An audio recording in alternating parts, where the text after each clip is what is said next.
Let's get it, man. Like, share, subscribe, tell a friend and tell a friend. Hit that like button right now if you can. That helps the channel the most. Mr. Let Go, man. I was looking for you like a week ago. I said, Mr. Let Go. Heather was good.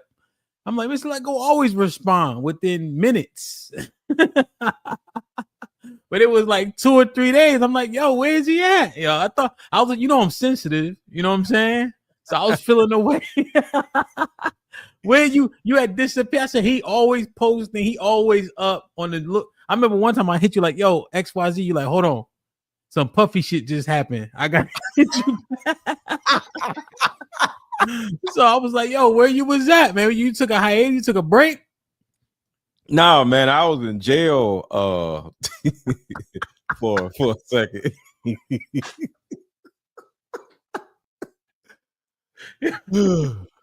Yeah, why man. How you do that? Why you? It was a bunch of people that noticed that I didn't post for a certain amount of time, and folks started checking on me. That shit was hilarious. So yeah. Yo, so how long you was down for? I was it was what Thursday to Monday morning. So yeah, it wasn't that long. Okay, so you did almost a week. Okay. Yeah. Does that raise your street cred? I don't know. I don't care about all that stuff. But like it kind of like, you know how people and I'm not gonna say jail is this or isn't that, and I'm not glorifying it. Yeah. But shit, it was snowing in Atlanta at that time, right? Mm-hmm. So I was doing almost the same thing in jail that I would be doing if I was at the house. Mine is a woman, because I might not have a woman or whatever, at the house or whatever. Yeah. Don't nobody have a woman at the house unless they got a girl. But I just spent 4 days looking at the game and just chilling out because in jail you got a TV and what I'm saying, you kind of like got to fight over the remote or whatever. But it's football, so everybody's looking at football. So I got my feet up with my orange jumpsuit on, like looking at all the games. You know what I'm saying? I hear that, but you don't got the snacks you want and all that. You had no commissary. Actually, I got we was getting bologna sandwiches, right? I was like, yo, who I talked to get ham? Like, what is this? So this little buzzer, I was like, yo, I don't mean to be rude, but can we get ham sandwiches instead of bologna? And they was like, okay. And the other dudes was like, I didn't know you could do that. And we started getting ham and cheese sandwiches. Where you was at that they didn't know that you? Well, you got to understand, I wasn't in prison. We was in jail. So a lot of people in there was just there for like, holding. They just holding. Yeah. Yeah, they're just getting, so they don't know either. You know what I'm saying? So I didn't know. I was just like, yo, can we get some? Huh? So you went to jail and you even changed the jail? Hey, a little bit. You know what I'm saying? Like, so my thing is this. I actually was telling the dudes like, yo, man,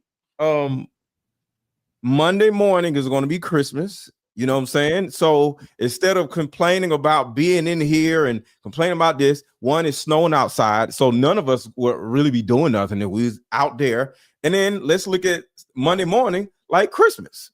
You know what I'm saying? So Sunday night, I'm not going to say we all went to bed because I don't know what it was doing, but we kind of like went to bed in our little cots in a way like, I can't wait to wake up because tomorrow morning is Christmas. So I programmed everybody to think Monday was Christmas. Come on now, dog. Come on, man. So it made everybody feel Mr. Let Go, you gotta chill, bro. You mean to tell me you made everybody go to bed happy in the clink? Yeah. Not everybody got out Monday morning, but everybody could get out Monday morning. So if you got somebody that care about you, you getting out. If you don't have nobody care about you, it ain't gonna be. Like in the hood, you wake up to nothing sometimes on Christmas morning. Yeah. So hey, you don't know how Christmas is gonna look like, but Monday morning is gonna be Christmas, and everybody like, yeah. and we felt it was good. So what you went to the courthouse on Monday, or you had like arraignment, or somebody bailed you? I got bailed out. Man, I had one woman, because for those who never been to jail and don't ever go to jail, they couldn't find me. And I know it was because I had a friend of mine that was here from out of town. This is what happened. I had a friend of mine that was here from out of town, and okay, this is the whole thing. I got pulled over, right? And I ain't go to jail for nothing crazy. I just got pulled over and I didn't pay a ticket. So I ain't do nothing gangster, nothing like that. But I got pulled over and I didn't pay a ticket. So I had a warrant, a bench warrant, right? So I got pulled over and it was like, on the side of the road, and they have cameras on the front of their police cars. So he didn't even know what he was pulling me over for. It just dinged. So he pulled me over and he's like, I need to find out exactly what's going on. You have a warrant for something, right? So give me a second. So I'm like, okay. So I went to my car and I was like, this is it. And he looked at it and he looked at the warrant and it was the same city, right? He was like, oh, that's most likely what it is. So give me a second. I still got to find out what I need to do with you. And I was like, yo, while we stand out here, because I'm probably gonna go to jail, can we just drive up to that Taco Bell and you follow me? And I went and gave him both of my cell phones. Like, here are my cell phones, because I ain't gonna go nowhere without my cell phones. Just I just don't want to get no tow truck. You know what I'm saying? And he was like, okay. And then he followed me because I gave him my cell phones. See, other people may say, yo, I don't want them to tow my car. Well, that's on you. I don't give a shit. But when you start negotiating and say, here's my cell phones, so I won't run. Like, he's like, all right, cool. And then I pulled over and then, locked my car up or whatever. And while he was waiting, we was sitting around talking about football games and shit. You know what I'm saying? And then it was cold outside, right? And I was like, yo, can you go ahead and lock me up because it's cold out here? Because I couldn't sit in my car because I might run. So I had to stand outside, and it's about to snow. So it's cold as fuck. So you want to be detained. I was like, can you just arrest me? It's cold as shit out here. He was like, all right. What you need out of your car? So I, runs to my car and all this and other shit. So I'm like, all right, cool. So I was like, here you go. So next thing you know, he went on to put me in the back of the car, and the dude was like, yo, you cool as hell. I was like, yo, it's no reason for me to fight and all this other stuff. And I know it ain't no big deal. I was like, let me call my homeboy. So my friend that was in town, I called him and I was like, yo, I'm good. So I thought I was gonna have a problem, but nah, I'm good. Because since I was so cool with the police officer was cool with me. He was like, yo, you are going to get right back out. So as long as you got some money, you can get right back out, because I found out what it is. It's just a ticket. So it's probably going to be under 500, probably $500. So if you got that, you could bail yourself out. So I called my homeboy. I was like, I'm good. So he knew I may or may not go to jail. But the problem is, when I went to jail, he has no custody of me after that. And they stuck me in another jail. So nobody could find me. So my homeboy called a female that I know, like, yo, I think Aaron is in jail and I can't bail him out because I'm not from here, right? And he didn't know why I went to jail. So she turned around and started calling around, and she can't find me because I was still in a holding cell. I didn't get booked yet, right? You didn't get booked. So she's like, we can't find him. And then she's like, I may need to put my house up for him. Wait, what's the relationship? Huh? What's the relationship with you and Shorty? A female I'm very close to. Just put it like that. And she was about to put her house up for me. And I was, what did she think she thought you caught a body?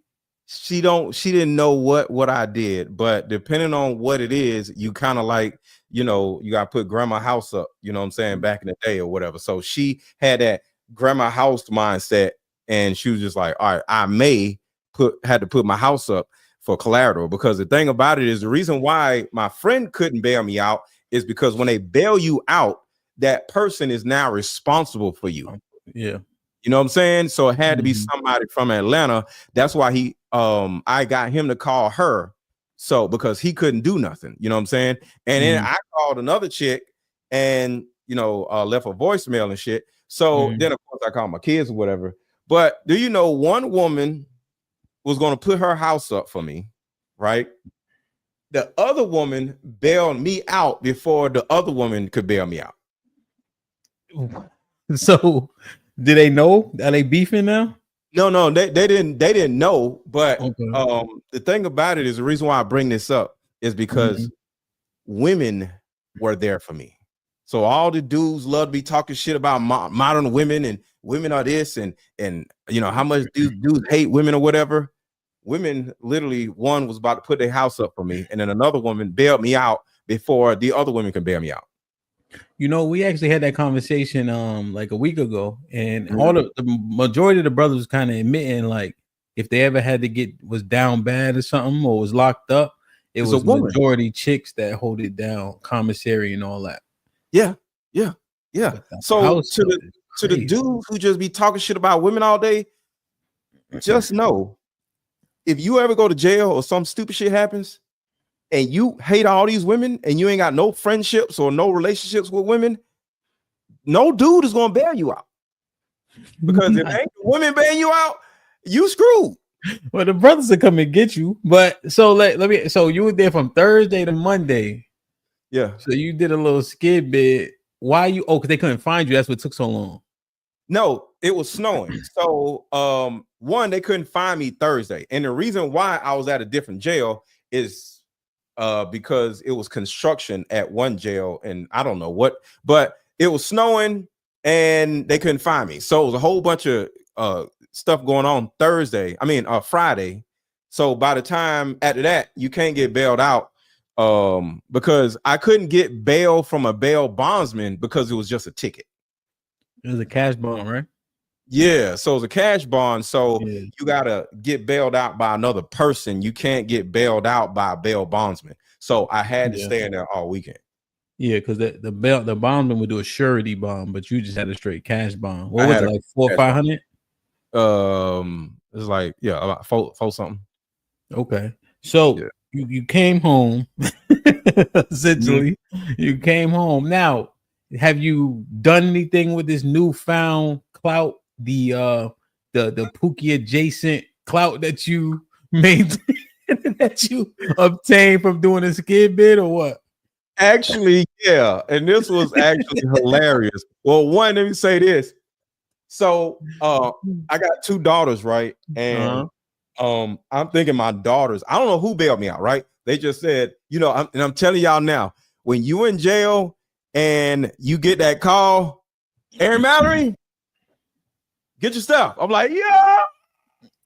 Hey, you don't build relationships with the dude, so you're like, yo, I got you. But I see you later, man. We all getting out, bro. You know what I'm saying? It's like a celebration. I'm like they high five, all that other shit, right? So I get out. So I get my phones. And another thing, the dude is important for you to establish positive relationships with women, police, everybody, right? So the first police officer was cool with me, right? So because he was cool with me, when he gave me to the other person, I got my handcuffs on. Yeah. The girl was kind of cute, right? So I was like, okay. So I'm going over here. So I'm kind of flirting with her, and they was like, this must be a DUI. I was like, no. He was like, why? And he said, no, it's a warrant. She was like, oh, okay, you just acting funny. I'm like, why? Because I'm happy. And she was like, yeah, you get locked up and you happy. Why are you so happy? And I'm like, it's not a big deal, And she was like, okay, I like you. So I go in there, right? And I get my phone numbers out of my phone. And when they lock you up, they mash your phone up with some plastic and it's sealed. So the next jail can't open my phone. So I ain't got nobody else that I can call, actually on a payphone, right? So I was like, yo, I got to get phone numbers out. They didn't get your numbers out over there. I said, no. He was like, oh, well, your phone numbers are sealed. The girl that I was kind of flirting with was like, I got you. And she brought all my stuff that was sealed. And she said, just do this. You know what I'm saying? The plastic will respond. So turn your phone on to the plastic. And I was able to get phone numbers out. And she said, do not text nobody. Right. And I was like, I ain't gonna text. I could have text folks because she turned her back. I said, it's cameras and shit. But they were so cool where they let me like get phone numbers out and everything. So the key is build relationships with everybody as you go through life, no matter how mad you is. So when I got out of jail, I got hold of my phones and I called my kids and they was like, hello. I was like, hello. She was like, you out of jail? I was like, you didn't bail me out? She said, no, I'm just waking up. It was like 7:30 in the morning or something. No, it was about 8 or whatever. And she was like, I ain't even got up yet. I said, oh, okay. So I ain't even know who bailed me out. And I was like, since y'all didn't bail me out, y'all grounded. Right. So I ended up going out and hanging out with a friend of mine. So we had a bar and I'm talking about, you know, what my experience in jail is, right? So it's a woman like sitting a chair away from me and we just looking at the game and shit, right? The second I said, I just got out of jail, she looked over at me, right? And because I'm looking up at the screen because we looking at the game and I'm talking to him and I see her look over at me and I'm like, what is the problem that I just got out of jail? You judging me? And she was like, no, I'm not judging you. What you go to jail for? And I was just like, you know, just some stuff like that. It's like, so you be in and out of jail? And I actually said, well, you know, every now and then, you know, you got to do what you got to do, right? And I was just messing with her. She was like, oh, okay. Do you know that turned her on? What'd she say? She got more flirtatious instead of being like, oh, you're a pookie. Women love pookies. I got a number and everything. And I was like, bro, women are hilarious. So to the guys out there, like, y'all are right. They love the pookies. So it is what it is. So y'all got that right. So that's one thing you can confirm. Yes. Women are pookies. We got like a little bit of an echo. I think you might got another machine playing. Maybe you can mute. Can you mute the other machine? Still hear me? I ain't got nothing. Check. It's still going. Hold on, let me see. Check. Oh no, okay. Damn, man. So Mr. Let Go did a bid. He got a chick off the bid. You arrested yourself. You changed the energy to where niggas was happy waking up in jail. And y'all got ham sandwiches from bologna sandwiches. Mm-hmm. He did all of this in 4 days. In 4 days. The power of letting go. Yes, sir. And this is all about building relationships. And changing the way you see things, because too many people see a narrative as negative. I changed everybody's narrative into a positive. Even the dude, because I told you, even the arresting officer was like, yo, you kind of cool. You know what I'm saying? Because I was able to like have a, you know, because I didn't have this scared energy and I didn't have this energy of, oh, you trying to lock me up like I'm a victim. No, I was like, oh, shit. Yo, this is what it was, man. It's a damn ticket, man. Like, God damn it. And I didn't see her like, yo, man, why are you trying to arrest a black man? I was like, God damn it. I'm about to go to jail for this damn. All right. Can I just do this? And he was like, cool. Instead of me like, I was just like, all right, I know I'm about to go to jail. You got me. Cool. And I made his job easier. Oh, and another thing, when he walked up to me, because this is very important for every man. It was late at night, right? I turned the dome light on when he walked up to my car. So I controlled the narrative through the entire time. So I made him feel comfortable when he walked up to my car initially, because he didn't have to put a flashlight on. He didn't have to do all the shit. Look at my back seat. So I made him feel comfortable the second he walked up to my car. And through the whole experience, he felt comfortable. So when a police officer feels comfortable, you now feel comfortable. Yeah. I agree with that. Like if I get pulled over, I usually roll down all my windows. You know what I'm saying? Because I ain't one time, and there's some credence to it, right? Like I've been knocked before, but essentially I was trying to get a parking spot, and it's hard. I'm rushing the DJ, find a parking spot. Boom, I turn. So she like, why did you just run the light? I'm like, oh, that was a right turn. She's like, no, that's just straight. I said, well, I took a shot. And she just started laughing. She like, I'm like, I know, but you know what I'm saying? I just took a shot. Right. You know what I'm saying? Yeah. She just gave me a warning, but I got that parking spot. You know what I'm saying? Like it ain't that deep, especially because I'm not riding dirty or nothing. You know what I'm saying? So it's just like, oh, it's traffic. You know what I'm saying? Because they look for social cues. And if you're opposite of the social cue, you're like, oh, okay, so this dude is cool. You know, and they look at my license. They're, you still live at this address? I'm like, yeah. It was like, all right. And then they easily, you know, got cool with me, because when you live in a good neighborhood, is a good possibility that you're not a psycho killer or whatever. So to the fellas out there, if you live in the hood, is okay, but the police gonna treat you like shit the second they see the address on your license. The address should make a difference, right? There's stereotypes. Yes. Damn. So, okay. Did you get the chick number? More than that, yeah. Are you okay? Are you, so you out on bond as we speak? It ain't no bond. I just paid. You know, I had to go to court and stuff. But you went to court already? I'm saying. Yeah. Oh, you already had. Okay, all right. So you free now. All right, cool. Yeah, I'm a free man. Perfect. Shit like that. Didn't nobody want to give me no welcome home party. I was mad about that, because like I just came home. Ain't nobody gonna celebrate. They're like, nigga, you ain't just come home.